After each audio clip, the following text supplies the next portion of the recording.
Hamad അന്താരാഷ്ട്ര വിമാനത്താവളത്തിൽ മയക്കുമരുന്ന് വേട്ട. 520 ഗ്രാം ഹെറോയിൻ കസ്റ്റംസ് പിടികൂടി.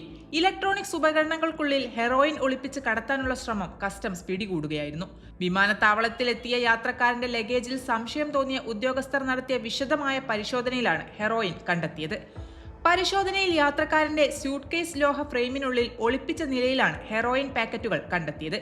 കൂടുതൽ പരിശോധന നടത്തിയപ്പോൾ ലാപ്ടോപ്പ്, സ്പീക്കറുകൾ, ഹെയർ ബ്ലോവർ തുടങ്ങിയ ഇലക്ട്രോണിക് ഉപകരണങ്ങൾക്കുള്ളിൽ കറുത്ത ടാപ്പ് ഉപയോഗിച്ച് അതിവിദഗ്ധമായി ഒളിപ്പിച്ച നിലയിലും പാക്കറ്റുകൾ കണ്ടെത്തി. വിശദമായ പരിശോധനയിൽ 13 പാക്കറ്റുകളിലായി 520 ഗ്രാം ഹെറോയിനാണ് ഉദ്യോഗസ്ഥർ പിടിച്ചെടുത്തത്.